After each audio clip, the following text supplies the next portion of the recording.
Good evening, everyone. I'm going to call this meeting to order. Mendon Board of Health, Wednesday, September 24th, 2025. Just a reminder, we are being recorded. We'll start with roll call, please. John Victor here. Chris Gilmore here. Collins Traponi here. Jeff McClellan here. Alan Greenberg here. It's all here. Thank you. Next item. Good and welfare for the public. Is there anyone at home or in the audience that would like to say a few words? Nobody's on the audience. But online rather. All right, so we're good. All right, this shouldn't take too long, but we're gonna go into our public hearing. Public hearing is not until 7:15. Okay, So and it has to be a 7:54. all right, so we'll skip over that. We'll go to, 8A. If the hearing's all right, fine, we're gonna go to health agent updates. 5 Harrington Street. Noise nuisance update, please. So I spoke with the property owner and the business owner last Friday. I actually went to your neighbor, your closest neighbor on Crestview. I went into her backyard. I took the noise meter with me and I went to the edge of her yard. And I could hear the trucks, the school, and it measured 64 decibels at her backyard. I proceeded through the woods. I just wanted to see how far up, I was going to be traveling until I got to the boundary. And I took a reading there, and that was at 74. So I had an appointment with the property owner and business owner. I came back through the woods, and I went. It was a very positive meeting. They were very receptive. I had spoken with them on Thursday. They had telephoned the office. I had telephoned them rather to schedule the meeting. And they were very receptive to the meeting. And I suggested that they watch the board meeting when you guys were in attendance at our previous meeting, which they did. So I was pleased that they watched the meeting and realized just how affected the neighborhood is by this business. So after that, we had a discussion. I looked in the yard, I saw the berm that you were talking about. And so what happens is that there's the tree planting, and then there's probably, I don't know, I want to say maybe an 8-foot section where there's no trees, there's a culvert there. And that's why he didn't continue with the trees. He is receptive to planting trees in that area. The only thing is that it's going to take some time. Those trees that are there now are 9 years old. They're pretty large. So we discussed maybe some sort of a barrier wall there. And then on the other side, that way you spoke of, where the break is there in the berm.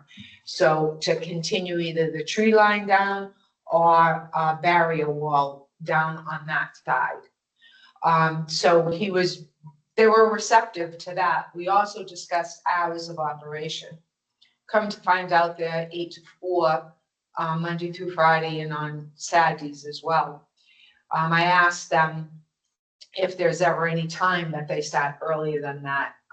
And the business owner replied, it wasn't very frequent. I said, well, what's your definition of very frequent?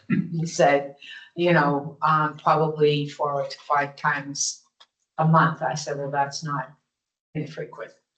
That's consistent. The property owner agreed and said no more starting before 8 a.m. We discussed the Saturday hours, and they have some classroom time as well. So we discussed maybe them starting, on a Saturday at 8 a.m. Till noontime, and then finishing the day in the classroom to give you guys a break. So that's something else that we discussed. There's nothing that's been confirmed yet. I did speak with the DEP, with our rep, Michelle Delma, and she suggested that we discuss other means of, noise remediation with them. One to come up was her recommendation was the white noise alarms. And I looked into it a little bit, I researched it some, and I have a conference call with the DOT tomorrow morning at 10:30 to discuss it. And also, the DEP suggested that they are not noise or acoustical engineers. So that if we did go with, a sound barrier type of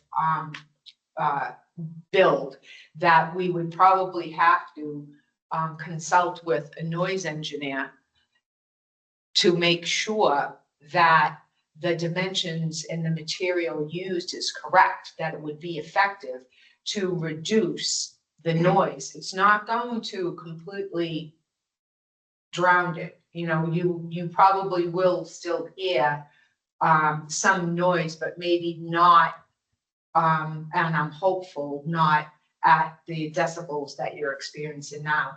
You weren't here, I went into your backyard on Friday morning. And I went to the edge and I took a reading there, it was 64.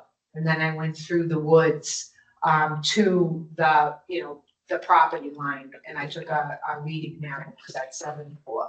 The one thing that they did do, and I want you guys to know this, is that we discussed, one of my first thoughts was to turn the trucks around, have them backing up away from you guys. They had already thought of that and did that. When they first started, they were backing up towards your neighborhood.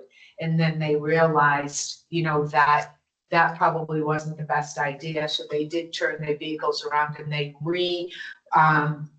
designed the lot area for the school so that all the trucks now back up towards Route 16 instead of towards your neighborhood.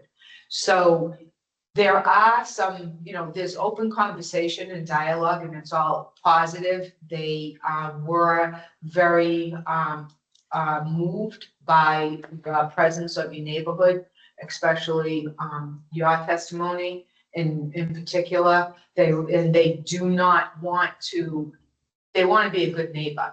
So within the term that was used was within reason. The property owner, Jason Meehan, was there and very receptive and very open to looking towards some sort of remediation. So I'm still working towards that. I plan on calling Jason tomorrow after my meeting with the DOT and talk to them about the noise alarms that they can put in to the vehicles. The DEP was not in favor of suggesting that they remove them or that they lower them, so long as their current decibel reading is within the OSHA standard. Because come to find out, those vehicles do go on the road. Part of their training is driving on the road, so they would not be able to reduce or eliminate any type of a backup alarm. I respectfully disagree with that. Only because. I'm sorry, if you come up to the table, Sure. state your name and address, please, for the record. Thomas Bellin, 34 Crestview Drive. Thank you. I'm very happy to hear that they were receptive and that they want to work with us, and we want to work with them as well. The primary issue is the backup alarm noise. Mhm. We have the engines revving, the brakes, the horns, sporadic. It's the backup alarms that are the main concern. We could try the other types of backup alarms. Yep. Because from what I read, I'm not an expert either, they dissipate the noise better. Yes, they do. And it reduces probably exponentially quicker than the traditional backup alarms. Mhm. I disagree with the fact that they don't back up when they're on the road. I've seen those trucks around. They do a circle around the block, get into Hopedale and back up, and they don't back up on the road. They get into their private lot, which is not a public way. That's not DOT sanctioned, or they have no authority there. Mhm. That's up to the business owner at that point to say, hey, let's do something different here. And that's what I'm suggesting is they back up, when they back up, it's there. And one thing I neglected to mention was that when my buddy Billy Ambrosino went there, he suggested that they turn around and back up the other way. Yep. And then that they said followed that. And they did that, really didn't have an effect. And I'm sure you noticed also the slope of the lot, how it starts, it's higher at 16 and it slopes down towards our neighborhood. So that's part of the effect as well. So even if they do back up, in a different part of the lot, it's still being amplified back towards our neighborhood, fortunately. And again, I'm glad there are berms there, and they've already taken some remediation efforts Yeah. before they even, this truck school moved in. It wasn't a bad spot to do it. We're not saying it doesn't belong there or anything like that. It's, so I guess work needs to be done on the backup alarm issue somehow, one way or another. It can't go on, and I really don't think DOT has jurisdiction in that lot with what they're doing. That's a general industry site, not a construction site, and it's not on the road. I'm having a conversation with them just because they're, more educated in the area than I am. So I've also consulted with a noise engineer, Mr. Fabo. I'm gonna ask all the questions to everybody so that we can, come to some sort of a conclusion and our, solution to the issue that you're experiencing. So I'm going to knock on every door. That's what I do. Educate myself, get their point of reference, and then hopefully come to a conclusion. And I think we're all delighted to hear that the business owner, Jason Meehan, is taking some measures also, whether it's soundproof fencing or additional shrubbery or whatever that they're going to put there. Absolutely, he's in favor of that. But the thing is that, with the shrubbery, it's a matter of, it's gonna take years for it to grow, to create that buffer that you guys are looking for. So that's what we were talking about, a sound barrier. But that's gonna also involve a noise engineer, there's gonna be, there'll be a fee involved. The noise engineer is not going to look at a design for free. But would you think that the owner of the facility would pay for that? Would have to find out what the dollar value, what the Right. dollar amount is. And see if, what his stop point is. So I guess what I'm suggesting is you could spend a lot of money on fencing and other things around that perimeter. But the issue is a $80 alarm on the back of the truck. Okay, making 120 decibels that's bouncing around and ending up in a neighborhood. And that's where I feel like those could be quieted down. You have to shut them off, quiet them down, or come up with a different version of that. I Well, think that's the white that's noise the- alarm. that that's I'm the looking into. easy, to me, today, that's a very easy solution, is to not have them on at that property, quiet them down at that property, or get a different type of alarm that disperses quickly. Mhm. And before you're spending thousands of dollars on engineers and fencing and all this other stuff, let's just look at that $80 source of noise and start there. And that's again, just, I think it's the low hanging fruit in this discussion. And I'm sure there's people that would disagree with me, and it sounds like they, even DOT may even disagree, but again, it's not a DOT place. It's not, they don't have jurisdiction there in that lot. It's a private lot. And so that's why I'm, I guess, not arguing the point, just amplifying my point, no pun intended, that the solution could be right there. And I certainly appreciate everything you're doing. And it sounds encouraging that they're willing to work with us, and that I can't thank you guys enough for listening to us and helping us do something about this. I think that with that said, Mr. Chairman, it's now 7:15. Quickly, anything else? Just a If you could please come up here and state your name and address, please. Cindy Van Slet, 32 Crestview Drive. The fact that there's, I think on your little chart said 285 feet from the corner to my lot. And there's already woods there and it only dropped 10 decibels. So I'm not very confident that adding more trees, maybe pines, yes, they don't drop their needles and they would be there all year, but summertime it is really loud. So I don't know if adding more greenery is really going to, and like you say, it's going to take years to find out, maybe it didn't really help. Right, and that's the thing, that's why I'm looking at the white noise Yeah. alarms and also add a barrier. Yeah. We have a business down on Cape Road that just went through this and they constructed one, so, I spoke with the planning board today and asked them for that information, because then maybe I'll reach out to that engineer as well. And when I took the measurements to see what they're looking at. But I am going to ask about the white noise alarms first, because that was the DEP's recommendation. So at this point, and only because we have a public hearing scheduled, this is just the very beginning of the Yes, investigation. yes, I just wanted to make sure that, And- No firm decisions have been made. So we hear what you're saying, and the investigation will continue to go on. and I appreciate that. So far, everything has been positive because both the business owner and the property owner and our health inspector are having conversations that are productive. So we're just going to keep trudging along and investigating and consulting to come up with a solution.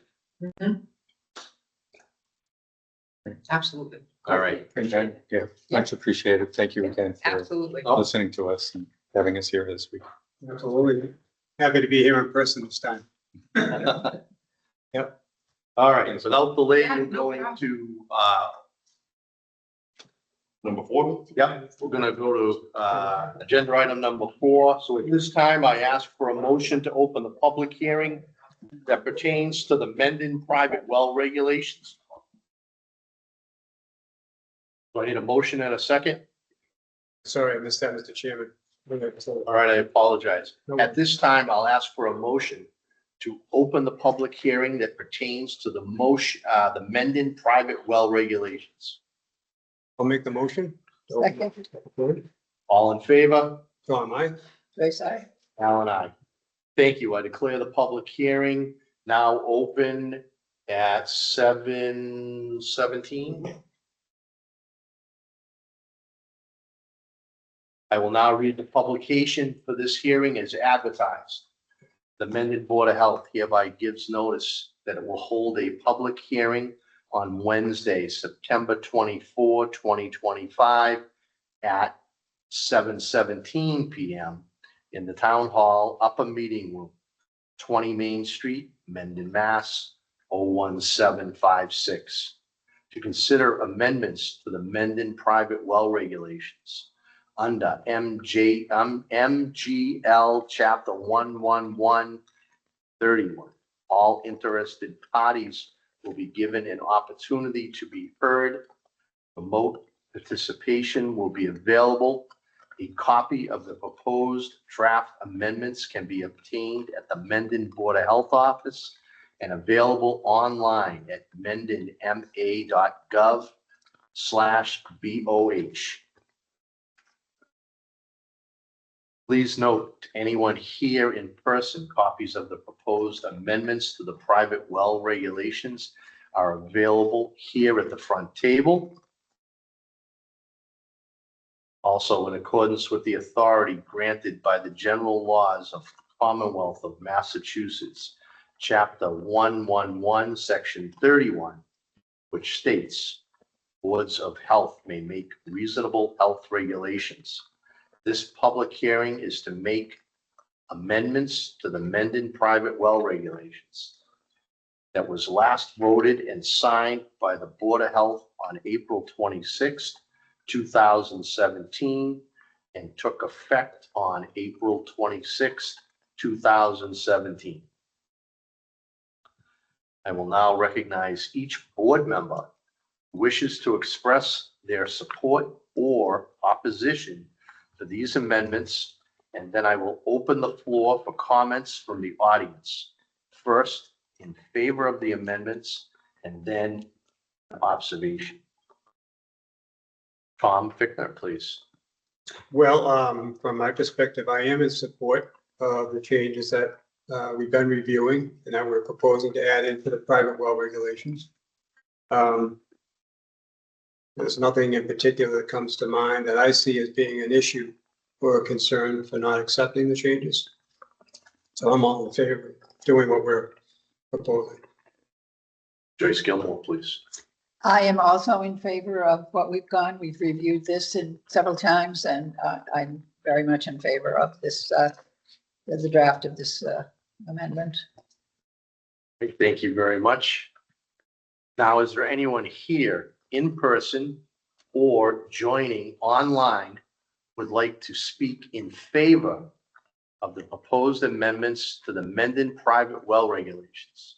If so, please raise your hand and you will be recognized. Mr. Chairman, there was nobody here joining us online, and there was no public bodies here in the audience. Okay, thank you. Now, is there anyone here in person or joining online who would like to speak in opposition to the proposed amendments to the private well regulations? If so, please raise your hand and you will be recognized. Mr. Chairman, again, there was nobody joining us online at this time, and there was nobody in the audience at this time. Very good, thank you. Thank you, everyone. I will now call on the board members for any additional discussion.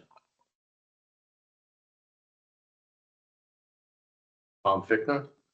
Nothing more to add. I'm good with what we're proposing to do.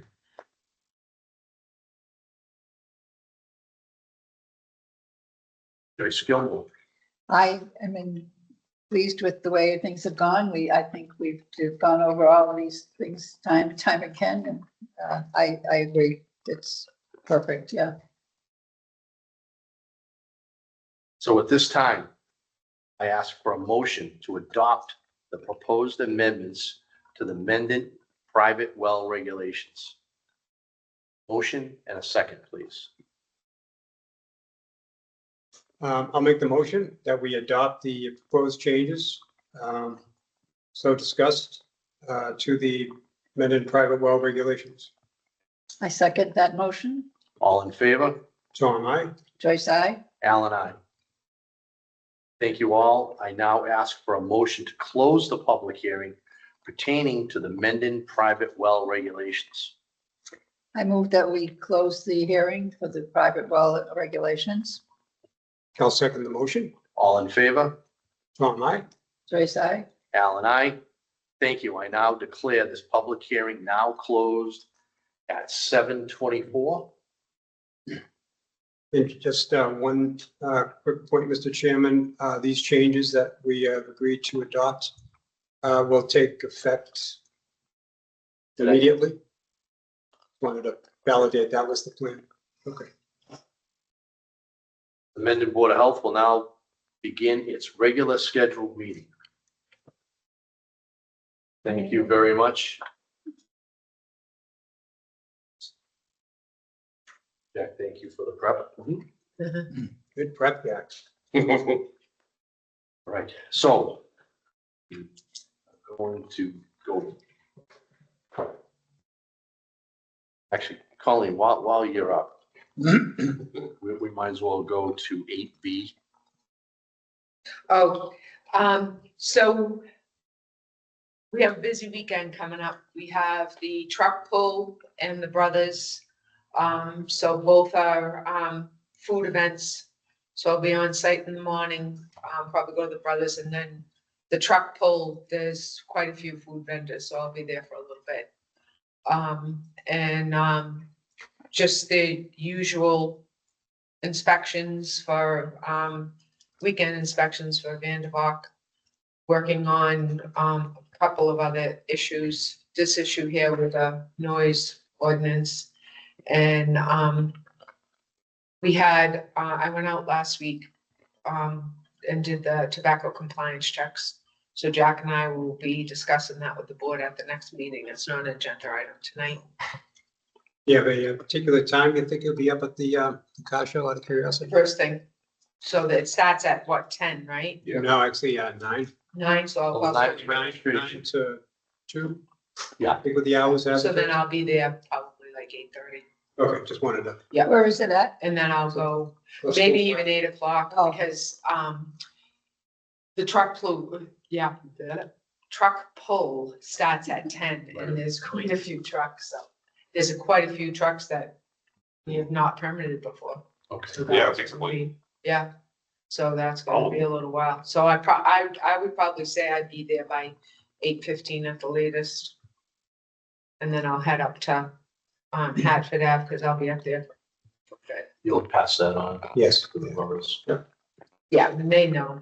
And then, just like I said, we were out when we did the tobacco compliance checks, so there'll be further discussion on that.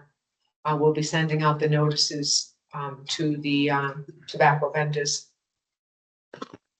Right. Thank you very much. Mhm. All right, so we're gonna go to agenda item 5, new business. Concession stand food permit discussion. All right, so in the process of updating the permit applications for upcoming calendar year 2026, I was going through all our permit applications, permanent food application, temporary food application, mobile food application, residential kitchen application, then I came across the concession stand, and me and Colleen were talking about it.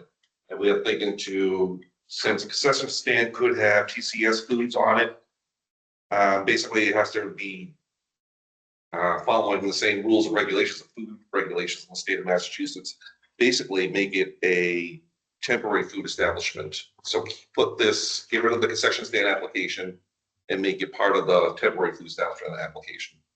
So looking for the board's decision on that. Right, And just having, we'll have a box on the temporary concession stand, boom, they can check that Yeah. off.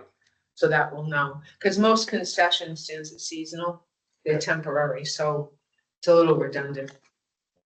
yeah, I think that this is great because it covers everything, Mhm. you know, I mean, any little thing. Let me get my computer. It's a police officer. It's a cruiser. Outside? Yes. I thought it was on video thing. I know, I thought Somebody had a good I thought something was coming. Yeah. Like, what do we do? What do we do? I was waiting for like that, some scary case or something to come on. Malware infection. Have you had any concerns about compliance from the temporary concession stand type venue?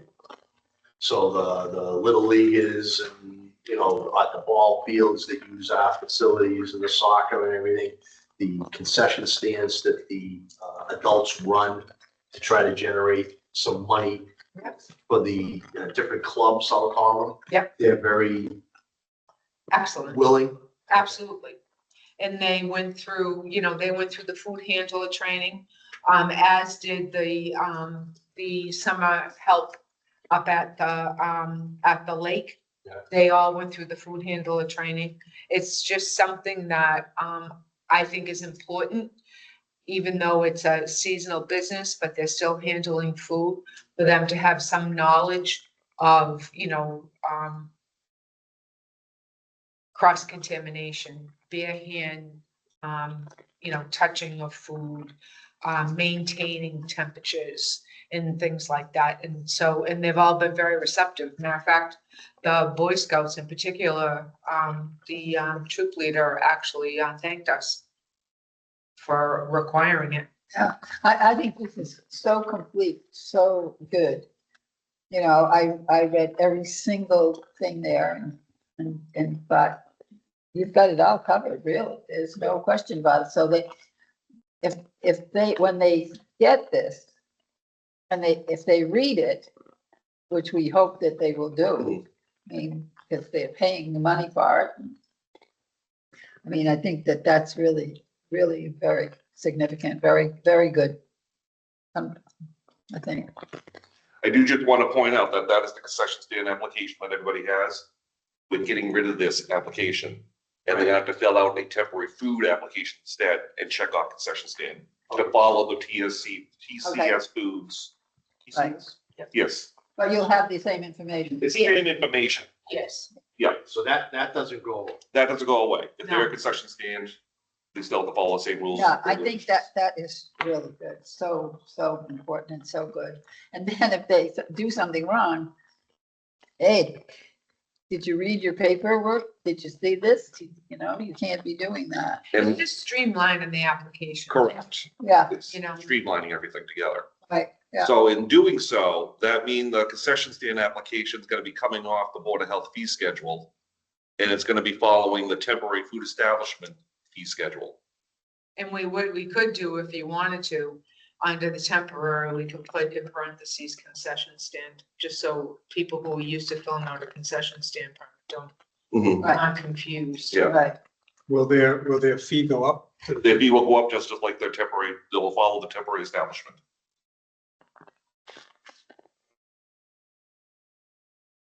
Because they should be not treated like anybody else if they're selling. $25 Yeah. is nothing practically. I mean, really, when you think, get them right down to that, I mean. Yeah, I mean, you know, it's It's for a day, I understand. concession stands are typically operated by the nonprofits. So would they like the, well, maybe I shouldn't assume nonprofit, but you could have nonprofits. Like you could have maybe Cub Scouts or, But if they're nonprofit, they don't get a fee charge anyway. and they won't get charged a Correct. fee. So I guess as long as that, when we have that outline on that application Correct. for nonprofit, so. Correct. That's right, they would fall under, so we would be charging them anyway. That would be my only concern. Yeah. $75 doesn't sound like a lot maybe up front, but to a group like a nonprofit. So it's, we got that covered. Right, you know, if you divide it up seasonally. Yeah. It's really not a one day. And this fee says 25. Well, that's going away. Oh, We're taking, it if you guys approve tonight, okay, that line's gonna be crossed out. okay, They're following the temporary food establishment guidelines. okay, And if they're a not-for-profit, then there's no charge anyway, Joyce. okay. Question, what would be your take on stands, general food stands that might be out there at properties that are selling? Farm stands? Like eggs, like little stands that have eggs and stuff like that. Well, you don't need a permit for a farm stand so long as what you are selling is grown on your property or raised on your property. If you have your own chickens and you're selling farm fresh eggs. Matter of fact, Danielle, one of the new inspectors, just did a huge article. I haven't had a chance to read it, but then I'll share it about farm fresh eggs. Pretty interesting stuff. But historically, if you have a farm stand, you're selling things that you grow on your property, whether it be flowers, eggs, Yeah. you know, vegetables, and you can do that without a permit. You don't need a permit for that. And even though they're being called a farm stand, you have to be categorized in that definition of farm. Right, well, we did, I mean, the beginning of the year, the beginning of the season, in April and May, we had an inquiry about a farm stand in Denton. And went and had a lovely conversation with the property owner and, you know, beautiful flowers that she grows on the Yeah. property and vegetables and whatnot. The permit's not required. And how about from the standpoint of, well, I guess if it's just things that they're growing, I think about the labeling aspect of some products, right, that might, Farm stand, well, you don't need a permit, so. Yeah. Most of them, if it's their own honey, you know, they'll say, you know, local honey from a local hive, and they'll give the address of the local hive. Yeah. But if it's a residential kitchen permit, well, that's a house of a different color. So now there is labeling involved, and most of the resis know that. Yeah. And they can have their own, you know, say like they have a porch, you know, and they want to put their sourdough bread out on their porch. Yeah. They can do that. And they have the labels. Matter of fact, part of our permit application for a resi permit is they have to provide us with a sample of their labels. That has to be attached to their application. Yeah, they're very familiar with that, but that is part of our permit application. That's a requirement. Thanks.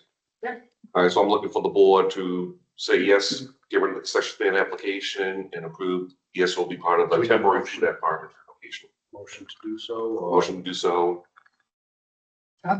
I'll make the motion that we do away with the current concession stand temporary application, incorporate it into the temporary food application accordingly. I second the motion. All in favor? Ron, aye. Joyce, aye. Alan, aye. Thank you.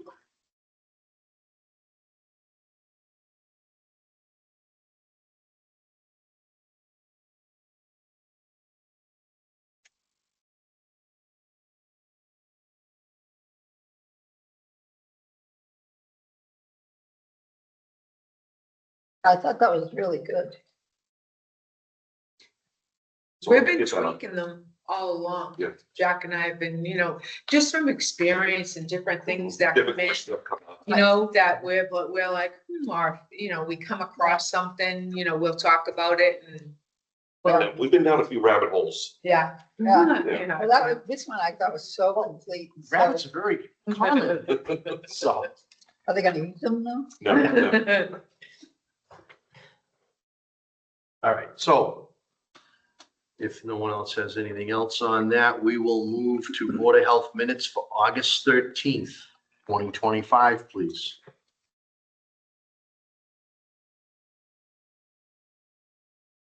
Has everyone had an opportunity to review those? Yes. All right, we'll take comments.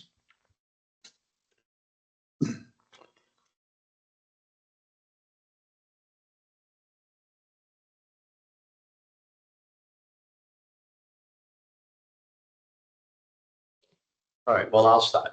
Okay. That's okay. I didn't review them as closely as I normally have the opportunity, but for August 13th, I didn't see anything that popped out at me. Me either. I was just reviewing something I had read, but that, no, I don't have any issue with the 13th item. All right, I do not. Oh, okay, so Surprise, surprise. no, I haven't heard from you, so I was expecting something. for August 13th, can I have a motion to accept? Please? I move that we accept the minutes of August 13th. I'll second the motion. All in favor? Ron, aye. Joyce, aye. Alan, aye. Right, folks, now we're gonna move on to minutes for August 27th, 2025.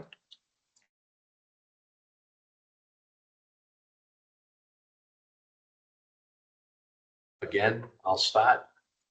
I didn't have the opportunity to review them as closely as I normally do, but nothing popped out.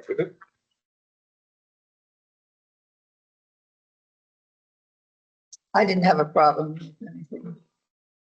A couple of just little corrections. On the fourth item on the agenda, Yes, one to third paragraph.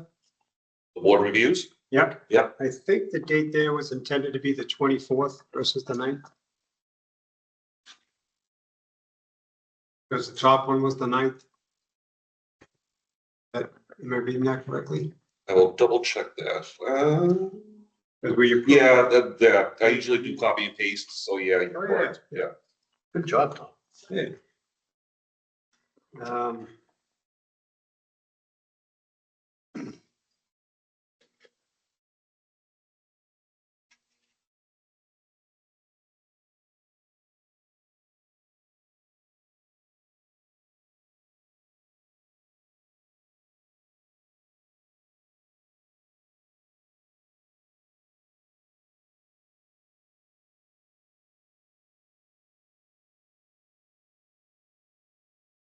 On the fifth item on the agenda, on the well regulations, Yep. draft submission.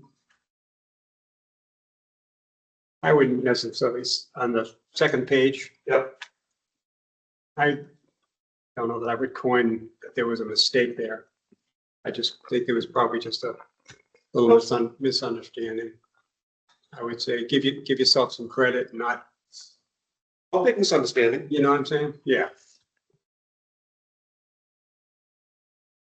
I'll take my mea culpa. Yeah.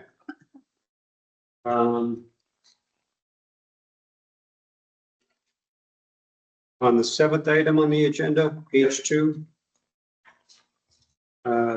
On item A, blasting regulations update. Yep. Just the first sentence there. With researching and at piecemealing. Piecemealing, so, Did you mean, yeah, I just didn't know if you meant piecing together. no, I usually type out what gets said and piecemeal came out of her mouth. Oh, So it's not mailing, it's mailing. Piecemeal. I don't know, I don't know. Yeah, so we I never gotta typed it out before, so I don't know. Right, I just, Yeah. so we could, I got it. I was wondering what the, So is there a different? Yeah.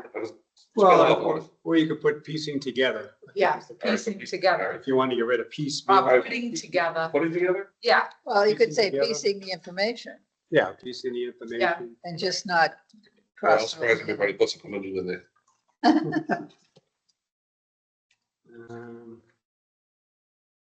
Page 3, Compiling?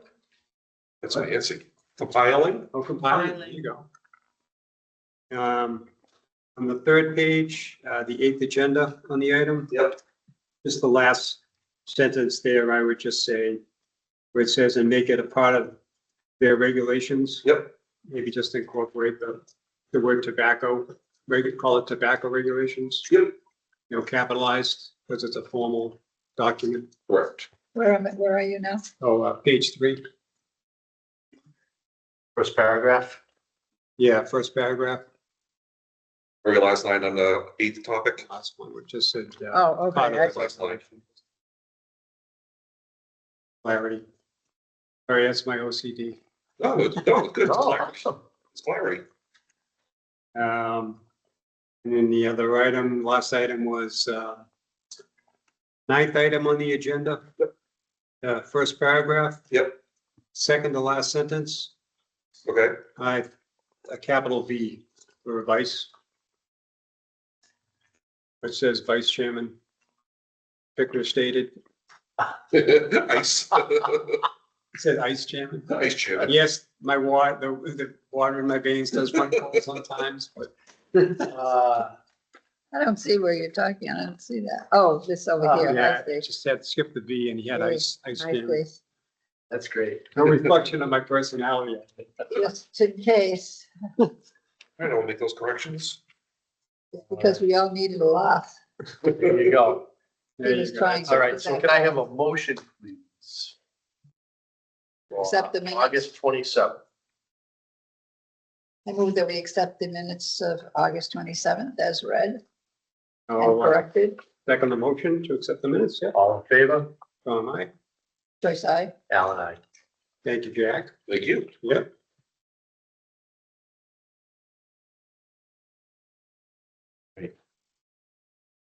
Moving on, agenda item 6, and then old landfill update. Jennifer Stay emailed me that third-party inspection is done. Oh, It has been good. completed and there are no issues. Awesome. Hallelujah. So she will be getting that report over for you to sign off on. It's awesome. Great. So that means that the basin was addressed? Just thank you to Alan for doing that on his own. Okay, and I hadn't been updated, so. Yep. Yep, thank you very much. There are no issues at all. Awesome. Great. I didn't want to let that go Yeah. and possibly get tagged on it. Mhm. Yeah. Because we still got to fix it. And where we didn't get a clear Mhm. date as to when that could be done. Right. I did it at my earliest convenience and Awesome. I've been back since once to see how it was doing. Yeah. I put a little more grass seed down on it. And I'll, continue to pop in there when I can till we get that thing all sealed up. But obviously, if it passed the inspection, we're doing everything we're supposed to be doing. So thank you to all the board members for Well, thank you. keeping an eye on it and getting it done. Just out of the team. So now the next thing we're looking at going forward will be what, Well, the next part is the wells. The wells have been sampled, tested. We're just waiting on them to collect all the analysis and give us that report. we'll get everybody on board. Yep. Yeah. So the next part is we already spoke to Jeremy. We're on the warrant article to get the $20,000 for the additional wells being done, the well sampling being done and stuff like that. So the warrant article is being put in for the special town meeting, November. And I told Jennifer, I think it's November 12th, the special town meeting. Sounds good. Not sure. I'll buy that. But I told her, she was asking like when we can schedule the wells to be Done. drilled. Yeah, start. And I told her like, not until the appropriations at the special town meeting, like, is that gonna be a problem? She goes, no, as long as before the end of the year, there should be no issues getting the 3 wells done. Great. Well, they said it's possible they could do them in one day. Yeah, depending Mhm. upon yeah. And obviously, once we get the approval, how it goes. So, the minute we have that town meeting, we can, I'll be calling her the next day. yeah, And then after that, once that's all done, then we have a date with DEP, right? To Check it. get something into them or We have till the end of the year, the 30.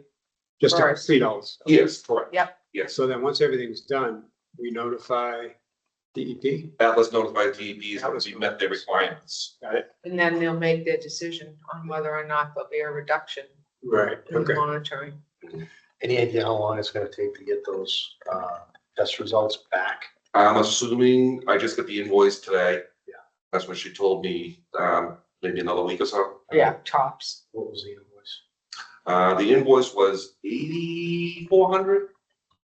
And they gave us on the quote, I believe it was 8,900. So we're below $500 on that. Okay, So on track. We're on track. yep, we're making progress, so, And that's all I have for that. very good, Sticking to it. thank you. All right, BOH admin updates, flu shot reminder. All right, so the flu shot reminder, it's gonna be this Tuesday at Misco School, and that's gonna be from 4 to 6. It's open to all residents and staff of Mendon. What's the date? This Tuesday, everything else is 29? I'll buy that. September 30th. Oh, 30th. Yeah. Wow. Close.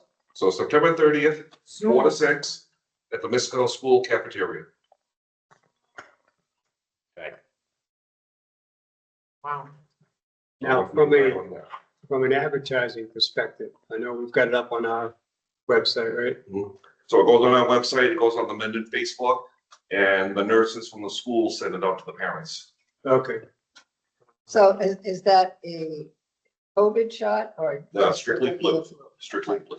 Just checking. And it's not the high dose. Okay. Get in contact with Ann Labonte about the, Ann Labonte? No, Amy. Right, Okay. Amy was working on it. Yeah. The high dose. Yeah. All right, Do we want to add to that advertisement base by either utilization of a Founder's Park community calendar or the neon sign? I could ask John, please. Put it up there. What's the board's thoughts on? Yeah, I think it's. more the better. The more advertisement they get, the more people you'll get, I think, I'm thinking that. You know who does the sign? Is it- Community calendar it's, is governed by Mark Lucchino. Lucchino, yeah. Yeah. right, He'd be the one to reach out to. And to he's get it. a good guy. Oh, yeah. That's when I'm trying to have a quilt show. I can do that. problem. When is the senior center? Time for that book show. Senior Center, it's on their calendar. I want to say maybe 10/10. All right, and again, that's not high dose. That's not high dose, no. Okay. She's working with the company, so I don't know if they're coming in to do the high dose, but it's not gonna be with the salmon company. Okay, and the reason the VNA, Solomon, Yeah, VNA, however you want to say it, Yeah. salmon. The reason they don't do it is because of the added expense. correct. Do we have any knowledge as to what the added expense is It's like, it's pretty high. per dose. It's ridiculous. I don't want to misquote. I'll find out for you.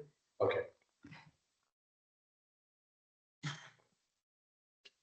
Any progress or thoughts or things that have done in the past that I'm not aware of to help people that can't get to these flu clinics? We could talk to Ann. I'm Right? sure she would do a home visit. Yeah. Okay, and Lamont. Yes. Okay, because at one point we were talking about, was it the health nurse and up? May be interested. And would we expect a reasonable fee for that? No. Okay. I could go and do them. Right. We could. So I have access to the high dose. So it's either going to be given to Ann, to Joyce, or Trish will do it herself. by means of you saying you have access to it, we have some available for our use, or we have some available to purchase. We have some available for our use. At this time, I have one person that I know of, Yeah. but I would really like to see that, if possible, be available. Yeah, But is there a problem with doing? well, the doses are, the doses that we have, one dose is not going to tip the scale, but multiple doses may, because it would be taking them away from another community. Okay. So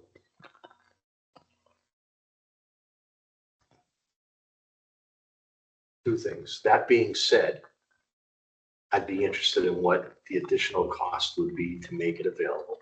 Okay. And educate me, if you can, on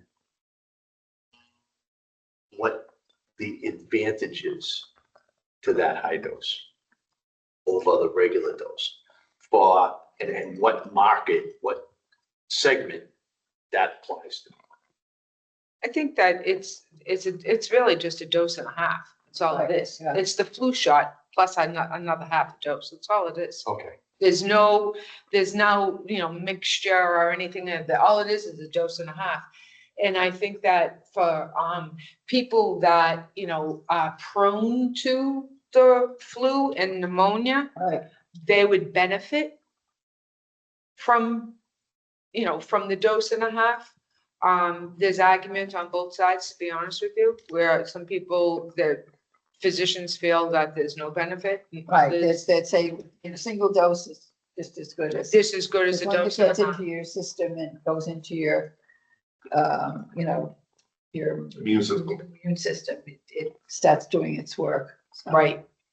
But some people, mostly the older people, in their minds, they Yeah. feel better knowing that they got the dose and a half. And it doesn't do any harm. Doesn't do any harm. It's just the cost of providing the vaccine. So a single dose versus the high dose, it's, so say like the dose is, $30 each. The high dose is triple that. So, The scale is a little off. Yep. It's not 1.5 times. no, Is it readily available? it depends upon your community and how, and what their access is to, their pharmaceutical, contact. I know in the past, when we've done the flu clinics, from my recollection, there hasn't been a major call for the high dose. I'm aware of 1 or 2 occasions over the years where it's been asked for, but it hasn't been a consistent request that I've heard about. Right, I remember having this discussion before. Yeah. About the high dose, probably a number of times, and every time the answer has been very similar. So the demand obviously hasn't got to the point where No. the VNA or any organization has said, all right, we need to do something about this. Out of curiosity, options that people can exercise to obtain a high dose, They could go to contact their physician. be through physician only. Yeah. There'd be no other, like a CVS or any of those. places. CVS may have it too. Yeah, they may. They may have it as well. It's been my experience, if you had 20 seniors come to a flu clinic, maybe 4 of them would want the high dose. That's, Mhm. you know, how, Well, that's why I guess why I'm trying to get educated on cost versus benefit, along with what the demand might actually be. So I'd be very curious as to see if it would be something we could purchase if we had people that were committing to wanting that dose, and what the cost might be. Now, as a layperson, let me ask a question. If somebody realizing what the high dose flu was about, the shot, basically it's a shot and a half. What if somebody said to you, give me 2 shots? of the flu? they wouldn't do that. No. They would do it, right? What would be the, and what would, what would be the reason for that? Well, because that's probably too much. And there are certain things that happen to your system Mhm. if you get, people get sick with having Sure. Even more, just from the regular. right? So, I mean, you want to be, especially if you got someone that's of a certain age, they're more frail, they're not more, Plus they susceptible. come, right, they come So- into the clinic with a certain amount of doses. Yep. So if you started to dole out a dose and a half and you had, 30 people and you only had, 32 doses. Yeah. Couldn't do it, And then you wouldn't be able, because you always get walk-ins. right? Well, yeah, and there's obviously a quality control Right, aspect. and to the whole that's- thing. There's a reason a dose is a dose. Right. Correct. Right, so, So you can't count one. no, That's just not appropriate. Right. no, they know in a vial, when you're setting up, you're drawing down and you have, in one vial, you have 10 doses. So you should have 10 syringes. That would almost probably cross the line Right. as to whether it was legal or not, right? Especially someone who has a license who is doing the injection. That's probably not even. So the high dose bottles are larger. Do we know what we typically get supplied with on a regular clinic as far as quantity goes? What they come in with, It varies. Well, when we do the MISCO, there's 3 nurses there and they have a brick each. I don't know how many vials are in a brick. Joyce, how many vials? No, Are those single Oh, dose? those are single doses. Single dose vials, okay. Yeah, there could be 10 or 12. I was just curious what they come equipped with, ready to use, that's all. Does it go bad? As long as it's work, because it's in ice packs and refrigerated. Right, it's temperature controlled. Right, okay. So if the refrigerator, goes Kicks below the out. temperature or, it stops working and Yeah. all that vaccine. So let's say there's 10 doses in a vial, I'll call it. If they only use 5, what do they do with the other 5? They'll bring them, if they have another flu clinic scheduled, and as long as the temperature's being maintained, they'll use So they put the cap back on and absolutely. it's good to go. So we have the coolers that we got from, DPH, and that's where the vaccine, that's how the vaccine is transported.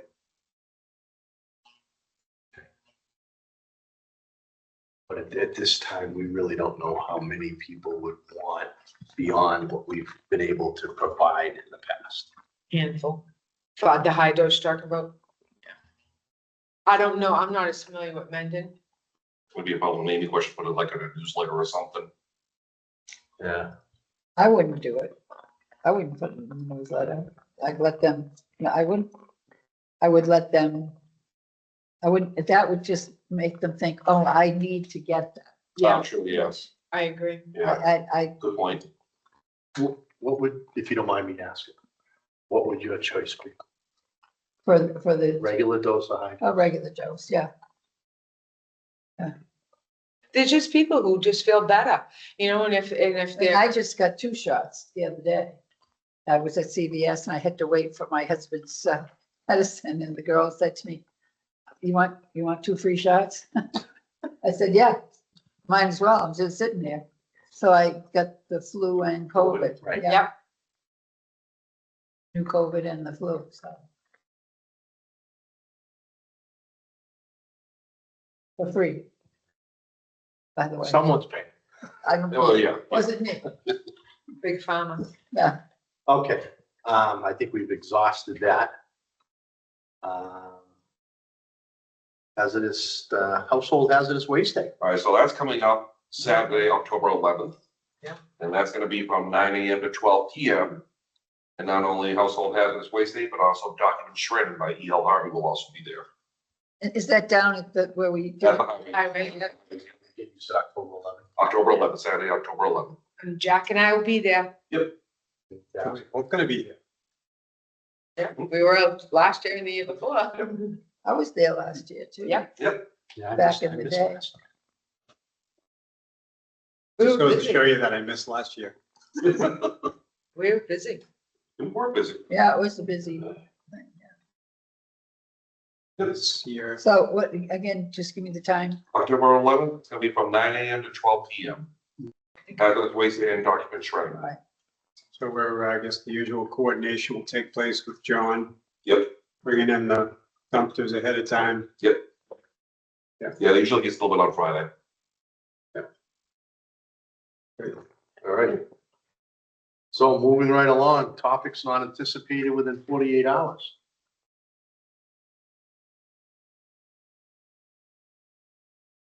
All right. Good and welfare for the board.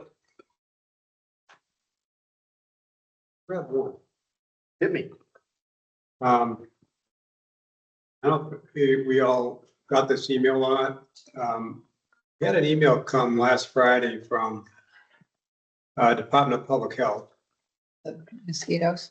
Actually, no, this wasn't a mosquito one. This was titled New Standing Orders for Local Boards of Health for this respiratory season. Oh, I I missed that one. Right, I got the bug one. Yeah. So basically, it was addressed from the Department of Public Health. Their local public health partner, Commissioner Goldstein, has issued a new standing order for local boards of health to administer COVID-19 vaccines for this respiratory season. Accompanying that standing order are 2 separate standing orders for administering epinephrine in the event of anaphylactic reaction to vaccination. And that just says, please refer to the attached standing orders. So there were 3 total that came.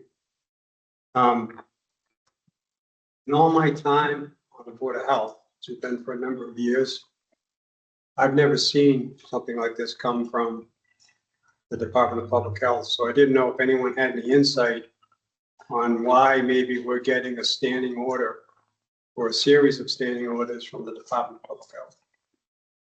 And what it means when you get a standing order. That the order is in place, so, there obviously is a reason for it. They're concerned for maybe this particular batch of vaccine and, you know, they've had allergic reactions from individuals, you know, due to, there could be a lot of different reasons that they, you know, that they have an allergic reaction. So that they're saying that if you see this when you administer it, which is why, like during the COVID clinics and the flu clinics, we have you sit and wait because we're waiting to see if this happens. And that they're letting you know that it's safe to administer, Yeah. that if you do see that type of reaction, that that particular medicine is very effective should there be an anaphylactic Yeah, reaction. Shock, yeah. That's what they're letting you know, that, Right. because sometimes you might, the medical professional might be like, well, yeah, that normally works, but, they have hesitation for maybe the age of the individual, the type of reaction. So the Department of Public Health is saying, we're familiar with this, we've studied it, we've, We're experimented with it, and to- this is okay to use this. That's what they're probably telling you. It almost looks like the beginning of each of the standing orders kind of starts out the same way, depending on what it's referencing. And it almost looks like it's an authorization. I'll just read you the first paragraph. The standing order, this would be for administration of COVID-19 vaccine. This standing order authorizes qualified local board of health personnel, otherwise legally authorized, to administer COVID-19 vaccine in Massachusetts to all eligible persons pursuant to COVID-19 vaccine recommendations issued by the Department of Public Health. In each standing order, that says the same thing, just particular to the other, the other one's about epinephrine and Right, yeah. the third one. Right. It almost looks like they're issuing an authorization. It's just a And then procedure. Puzzled by it because we're already, in my view, as health people, I'm a layperson, I wouldn't be authorized, but qualified, authorized, already licensed individuals already have that in the scheme of public health. I was just puzzled by seeing this type of communication come to all the local boards, that's all. Maybe with all the controversy too, that there's been about the, COVID itself and the vaccine and the side effects that some people are experiencing, and maybe the doubt that's been cast on their effectiveness and whether or not the medical profession should in fact still be standing behind, vaccination. So maybe the Department of Public Health felt that for, procedural wise, and say, hey, we still stand behind this procedure, and we want you to know that qualified individuals, should they choose to be vaccinated, it's okay to vaccinate them. Well, there is a difference of opinion between the Healy administration and the federal government. Correct. And she's spoke Mhm. to the disagreement. Yep. So maybe if that came from the state, right? This came from the Department of Public Health. Yeah. State level. Right. So maybe this is this particular administration's way of making sure that all the local departments, Board of Health, know what the state is following. Got it. Right, and that way that the state supports the local in administering their flu vaccines, COVID vaccines, and things like that. It's a procedural summary of, what they want the locals to know. Just I had never seen anything like this ever in my entire. Well, now what's happening is because you have that goofball, Mr. Kennedy, who's saying all these vaccines aren't good, they cause autism and all that sort of stuff and blah, blah, blah, blah, blah, blah, blah. So you think it's more of just a reassuring from the state Yeah. perspective Right, to all the local entities out there, right, this is where we stand, and so Mhm. we're- I do. we're kind of behind you. right. Correct. Yeah. Right. Got it. Okay. So that the local boards, don't shy away from it, because of all the controversy and whatnot. They want, the state probably wants the local boards to know. Because they rely upon us, quite frankly, to vaccinate our population that wants to be vaccinated. They rely upon us to stand up the clinics, Right. whether it be a flu clinic, whether it be a COVID clinic, a blood pressure clinic, they rely upon us Right. to educate and vaccinate our local population. Right. Yeah. So that's what I think. Good. On the news. Haven't seen the kissing bugs yet. They are slowly making their way north. What are they called? Kissing bugs. I can remember many, many years ago, when you made the trip from New England to Florida, and you would pull in to like a convenience store type area, there would actually be ways of washing them off your car because they would clog the grill. Really? And what are they? Are they big? Yeah, they're good size. Yeah.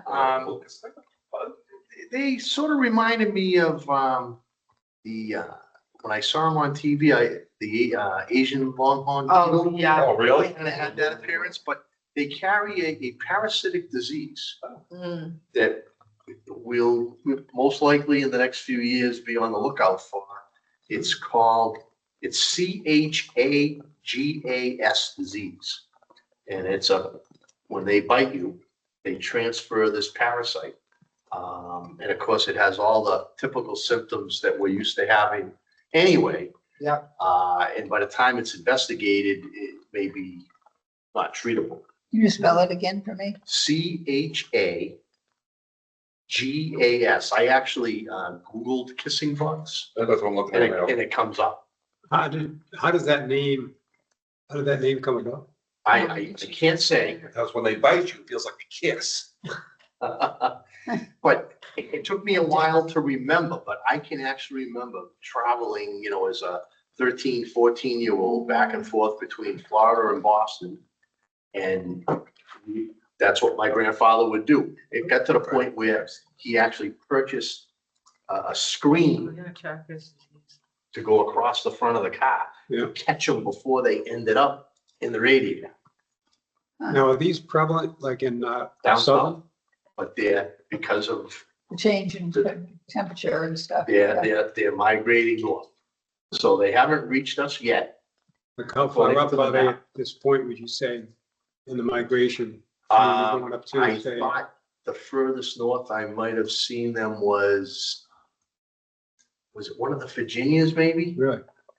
But I happened to catch this on the news. Yep.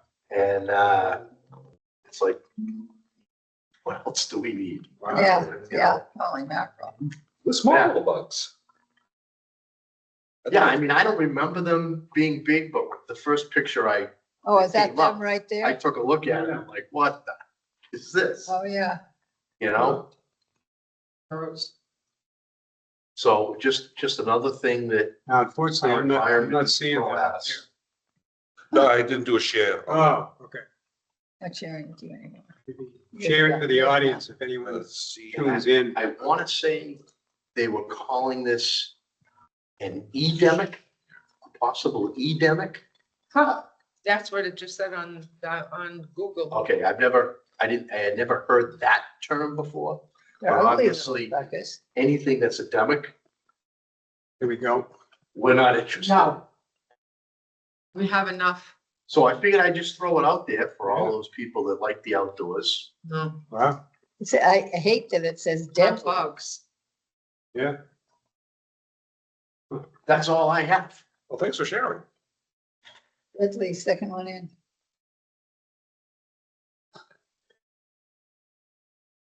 I don't remember them as being large. But I saw them after they were no longer a bug. Yeah. Kind of lost their shape, They were bug pieces by the time I saw them. right? But yeah, they have like a tub of water and a ladle. And you could try to wash them off your gas.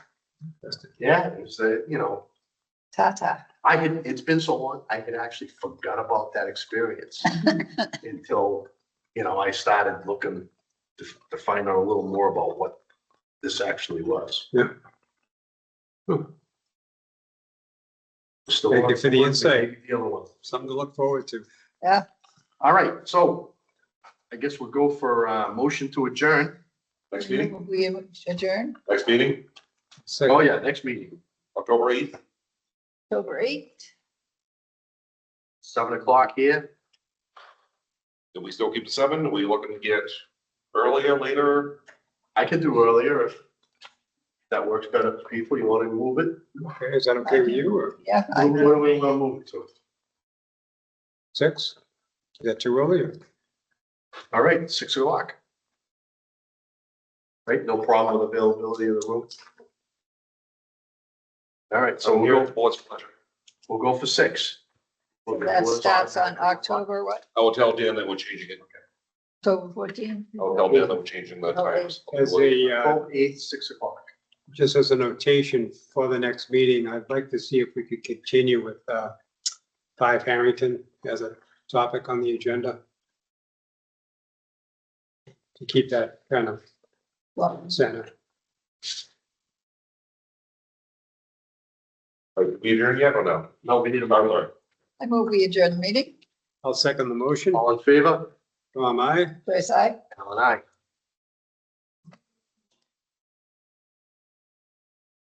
Good night, everyone. Thank you.